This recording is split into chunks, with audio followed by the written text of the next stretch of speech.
कभी तुमको ऐसा लगे, आप लोगों के जीवन में भी कभी ऐसा लगे कि मुझे भोलेनाथ जी का आज तक दर्शन नहीं हुआ, मुझे राम जी का आज तक दर्शन नहीं हुआ, मुझे आज तक भगवान कृष्ण का दर्शन नहीं हुआ, मुझे आज तक भगवान का दीदार नहीं हुआ, भगवान का दर्शन नहीं हुआ। तुम्हारे मन में अगर कभी ऐसा लगे तो एक बार 7 दिन का पूरा नियम ले लो। 7 दिन का पूरा नियम। कैसा नियम? सुबह से उठूंगा, सुबह से उठूंगी, मुख धोया ना धोया, कुछ खाया ना खाया, पलंग पर बस उठ के बैठी। जिसको अगर शंकर भगवान का, राम जी का, कृष्ण भगवान का, लोग कहते हैं क्या भगवान का दर्शन हो सकता है? 7 दिन का नियम धारण करो। सुबह उठो, पलंग पर उठते से सबसे पहले भगवान राम, कृष्ण या शिव जिसका तुमको दीदार करना है उसका 5 बार 7 बार नाम का उच्चारण करिए, उसको पुकारो। आप नहाए ना नहाए। एक पत्र कल आया था, दतिया की कोई माताजी ने लिखा था, पत्र बड़ा अच्छा था। उस पत्र से केवल दतिया वालों का नहीं, संपूर्ण जितने श्रोता कथा सुन रहे हैं सबके लिए उस पत्र में बात है। केवल एक दतिया वालों के लिए नहीं, संपूर्ण। उस पत्र में किसी ने, माताजी ने लिखा था, गुरुजी हमें ये पूछना है कि हम स्त्री हैं, हम नारी हैं, और स्त्री महीने में रजो धर्म से हो जाती है, रजस्वला हो जाती। कल का पत्र है वो, स्त्री रजो धर्म से हो जाती है, रजस्वला हो जाती है, रजो धर्म में आ जाती है महीने में। गुरुदेव उस समय पर वो ना मंदिर जा सकती है, ना भगवान के लिए कोई कार्य कर सकती है, ना वो कोई अच्छी जगह पर पहुंच सकती है। तो हमें केवल इतना सा पूछना है कि उस रजस्वला धर्म के समय पर क्या हम भगवान का नाम ले सकते हैं कि नहीं? मंदिर नहीं जा सकते, शिवालय नहीं जा सकते, यज्ञ में नहीं जा सकते, अनुष्ठान में नहीं जा सकते, हम कहीं पर भी अच्छी जगह पर नहीं जा सकते, तो क्या हम भगवान का नाम ले सकते हैं कि नहीं ले सकते?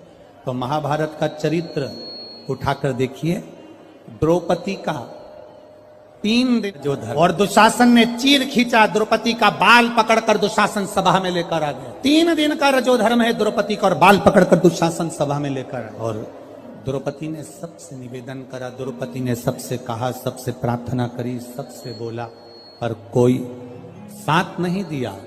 तब गुरु बाबा के कहने पर द्रौपदी ने भगवान कृष्ण को पुकारना प्रारंभ करा, भगवान को आवाज लगाना प्रारंभ। अब ये प्रश्न का उत्तर है तुम्हारा। पलंग पर भी पड़े हो ना, तो भगवान का नाम लेने में कभी संकोच मत करना।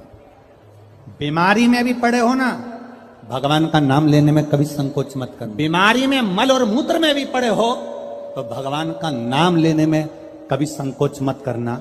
और अगर आप रजो धर्म में भी हो, पूजन नहीं कर सकते, कहीं जा नहीं सकते, पर नाम लेने में कभी संकोच मत करना, क्योंकि जीवन का क्या भरोसा, जीवन का क्या भरोसा? मंत्र जाप, नाम जाप, स्मरण, भगवान को पुकारना, भगवान का नाम लेना, ये बंद नहीं। अरे खाना ना छोड़ा, पीना ना छोड़ा, हरि भजन क्यों छोड़ दिया, जाना ना छोड़ा, आना ना छोड़ा, फिर सत्संग जाना क्यों छोड़ दिया।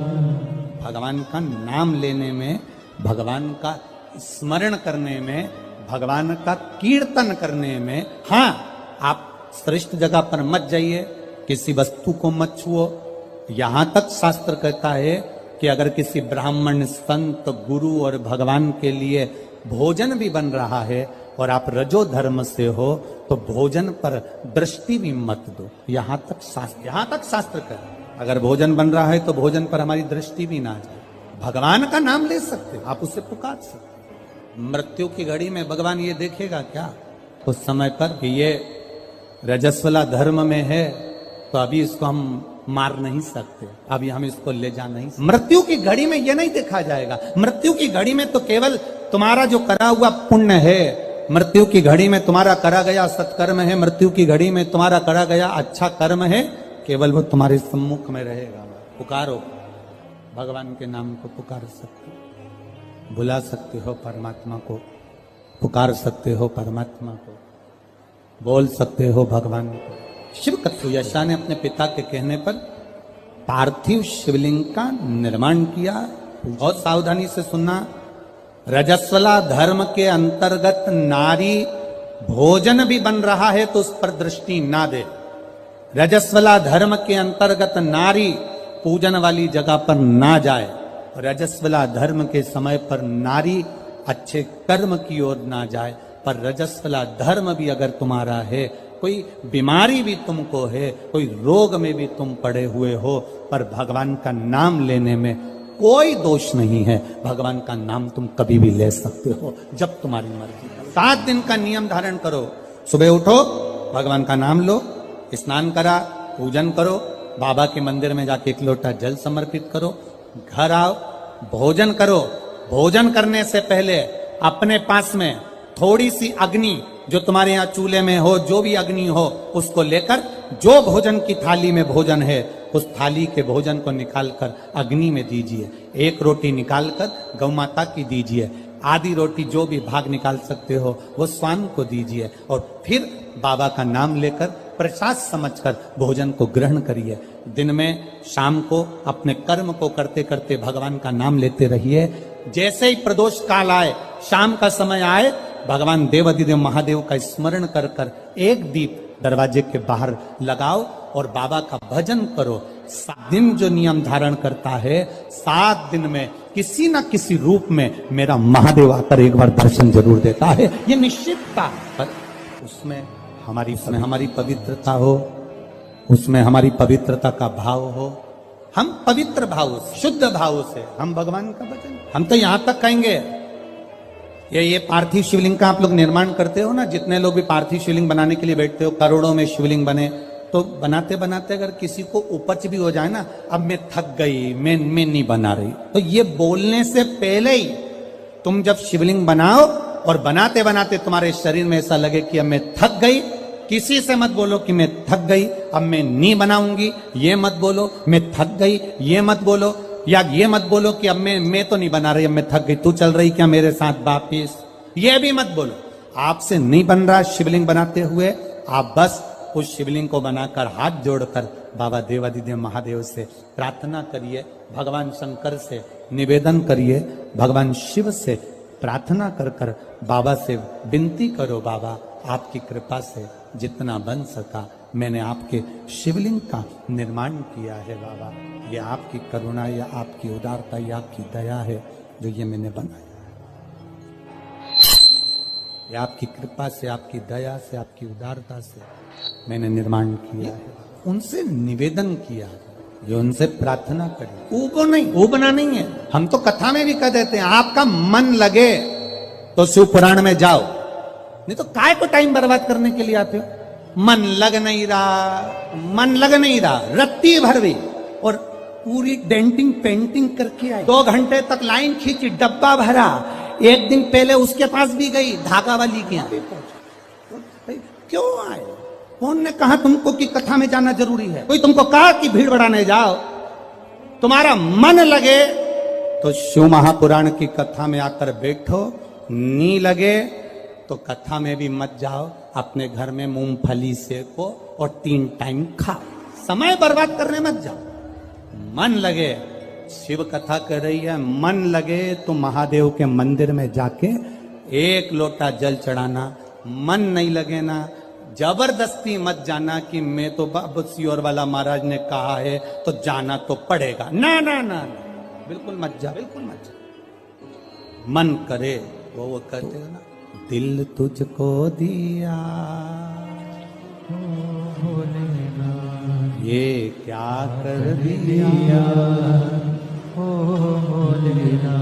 अपना मन, अपना दिल, अपना हृदय परमात्मा। और जिस दिन तुम परमात्मा को पहचानोगे उस दिन परमात्मा तुम्हारा और तुम। यहाँ इतनी ये हतिया की माताएं हैं, बहुत चतुर हैं, इधर साइड की माताएं बहुत चतुर।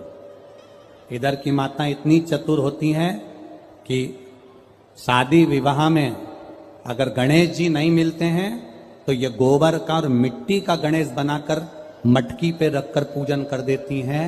और मिट्टी का भी गणेश नहीं मिलता, गोबर का भी गणेश नहीं मिलता, तो यहां की माता इतनी विद्वान है कि गुड़ की ढेली को तोड़कर आधी ढेली का गणेश जी बना देती और आधी ढेली का भोग लगा देती। और गणेश सरकार सही है, यहां की माता इतनी विद्वान है कि गुड़ की ढेली को, आधी ढेली को फोड़कर गणेश जी बना देगी। और आधी को हमारे यहाँ महाराष्ट्र में भी कहते हैं महाराज, गुलाचा गणपति और गुलाचा मेवा, मतलब गुड़ का ही गणपति और गुड़ का ही नैवेद्य भगवान को भोग लगा। दतिया की माताएं भी इतनी विद्वान है, जब गणेश जी नहीं मिलते, गोबर नहीं मिला, मिट्टी नहीं मिली, शादी के समय पर तुरंत घर की जो बुजुर्ग माँ होती है वो कह देती है गुड़ की खोड़ी रखिए ना, आधा टुकड़ा तोड़ मटकी पे रख दे, गणेश जी हो गए। भोग लगाने के लिए कुछ भी नहीं है ना, जो आधा गुड़ का टुकड़ा है ना उसी को भोग लगा दो। क्यों? गुलाचा गणपति और गुलाचा नैवेद्य, भगवान गणेश भी यही है और भोग भी उनका यही। ये हमको बूढ़ी माता पहचान गई कि गुड़ की ढेली में गणपति है, और पूरे शादी में वो गुड़ का गणेश पुजाता रहा, पुजाता रहा, पुजाता रहा, और गणेश जी भी आशीर्वाद देते रहे, क्योंकि वो बूढ़ी माँ ने पहचान लिया कि मैं गुड़ की ढेली में भी हूं। जिस दिन हम पहचान गए कि ये जितने आए हैं और जितने भगवान के भजन करने वाले हैं, संसार में रहने वाला जलचर, थलचर, वायुचर, जितने जीव हैं, जिस दिन हम पहचान गए कि इनके अंदर भगवान है और सब में परमात्मा समाया है, उस दिन मेरे शंकर को मिलने में देरी नहीं लगेगी, वो मिल जाए।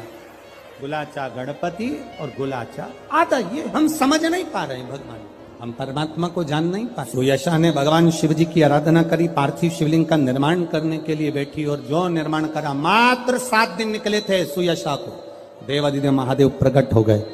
मांग सुयशा, क्या चाहिए तुझको? सुयशा कहती है मैं आपके चरणों की दासी बनना, मैं आपके चरणों की दासी बनना चाहिए। भगवान कहते, सुयशा, इतनी सुंदर बात देवादिदेव महादेव ने कही, इतनी सुंदर। सुयशा कह रही है मैं आपके चरणों की दासी बनना चाहती हूं, चरणों की दासी। देवादिदेव महादेव ने कहा, सुन सुयशा, मेरी धर्म पत्नी पार्वती मेरे साथ में है, मैं दूसरी नारी को अपने करीब भी नहीं आने देता। हाँ सुयशा, तो मेरे स्वरूप का स्नान करा, पूजन करा, अर्चना कर, निवेदन कर, बेलपत्र चढ़ा, पुष्प चढ़ा, मैं तुझे फल दूंगा। पर सुयशा, तू कहे कि मैं पार्वती जी का स्थान ले लूं, तू कहे कि मैं संगनी बन जाऊं, ये नहीं। सुयशा, ऐ सुयशा, संत, साधु, सन्यासी, तपस्वी, साधक, उपासक, भगवान शंकर कहते हैं संत, साधु, सन्यासी, तपस्वी, साधक, उपासक, अगर इनके सामने एक लकड़ी की स्त्री भी आ जाए ना, तो संत साधु को उसका स्पर्श तक नहीं करना चाहिए, वो श्रेष्ठ संत माना जाए। साधु वो तपस्वी, एक लकड़ी की भी स्त्री अगर कोई बनाकर सामने रख दे, उसका स्पर्श आप लोगों को थोड़ा सा बुरा जरूर लगता है, पर महाराज जी, हम जब सीहोर से चलते हैं तो एक फॉर्म भरवाते हैं, वहां से चलने पर एक फॉर्म भरवाते हैं। आज सुनते हैं तुलसी माता की चालीसा। यह चालीसा सुनने से होती है हर रोगों से मुक्ति, मिलती है सुख समृद्धि का आशीर्वाद। तो एक बार बोलिए प्रेम से विष्णु भगवान की जय, तुलसी माता की जय, भगवती माता की जय। श्री तुलसी महारानी करु विनय सिरनाय, जो मम हो संकट विकट दीजे मात नसाय। नमो नमो तुलसी महारानी, महिमा अमित न जाए बखानी। दियो विष्णु तुमको सम्माना, जग में छायो सुयस महाना। विष्णु प्रिय जय जयंती भवानी, तिहु लोक की हो सुख खानी। भगवत पूजा करे जो कोई, बिना तुम्हारे सफल न हो। जिन घर तब नहीं होए निवासा, उस पर करे विष्णु नहीं वासा। करे सदा जो तब नित सुमरन, ते ही के काज होए सब पूरन। कार्तिक मास महात्म्य तुम्हारा, जाको जानत सब संसारा। तब पूजन जो करे कुमारी, पावे सुंदर वर सुकुमारी। करे जो पूजा नित प्रति नारी, सुख संपत्ति से होए सुखारी। वृद्धा नारी करे जो पूजन, मिले भक्ति होबे पुलकित मन। श्रद्धा से पूजे जो कोई, भव निधि से तर जावे सोई। कथा भागवत यज्ञ करावे, तुम बिन नहीं सफलता पावे। छायो तब प्रताप जग भारी, ध्यावत तुमहि सकल चितधारी। तुमहि मात यत्र तंत्र में, सकल काज सीधे होवे क्षण में। औषधि रूप आप हो माता, सब जग में तब यश विख्याता। देव ऋषि मुनि और तपधारी, करत सदा तब जय जयकारी। वेद पुराणन तब यश ज्ञाया, महिमा अगम पार नहीं पाया। नमो नमो जय सुख कारिणी, नमो नमो जय दुख निवारिणी। नमो नमो सुख संपत्ति देनी, नमो नमो अख काटन छेनी। नमो नमो भक्तन दुख हरनी, नमो नमो दुष्टन मद छेनी। नमो नमो भव पार उतारिणी, नमो नमो परलोक सुधारिणी। नमो नमो निज भक्तन उबारिणी, नमो नमो जन काज सवारिणी। नमो नमो जय कुमति नशावनी, नमो नमो सब सुख उपजावनी। जयति जयति जय तुलसी माई, ध्याऊ तुमको शीश नवाई। निर्जन जानी मोहि अपनाओ, बिगड़े काज आप बनाओ। करूँ विनय मैं माते तुम्हारी, पूरन आशा करूँ हमारी। शरण चरण कर जोड़ी मनाओ, निस दिन तेरे ही गुण गाऊं। करहु मात यश अब मोह पर दाया, निर्मल होए सकल मम काया। मांगू मात या वर दीजे, सकल मनोरथ पूरन कीजे। जानू नहीं कुछ नेम उचारा, क्षमहु मात अपराध हमारा। 12 मास करे जो पूजा, ताशम जग में और न दूजा। प्रथम ही गंगा जल मंगवावे, फिर सुंदर स्नान करावे। चंदन अक्षत पुष्प चढ़ावे, धूप दीप नैवेद्य लगावे। करे आचमन गंगा जल से, ध्यान करे हृदय निर्मल से। पाठ करे फिर 40 की, स्तुति करे माते तुलसी की। यह विधि पूजा करे हमेशा, ताके तन नहीं रहे कलेशा। करे मास कार्तिक का साधन, शोभे नित्य पवित्र सिद्ध होई जाई। है यह कथा महा सुखदाई, पढ़े सुने सो भव तर जाई। यह श्री तुलसी चालीसा, पाठ करे जो कोई। गोविंद सो फल पावही, जो मन इच्छा होई। तो एक बार बोलिए प्रेम श्री विष्णु भगवान की जय। तुलसी माता की जय, भगवती माता की जय, सर्व देवी देवताओं की जय।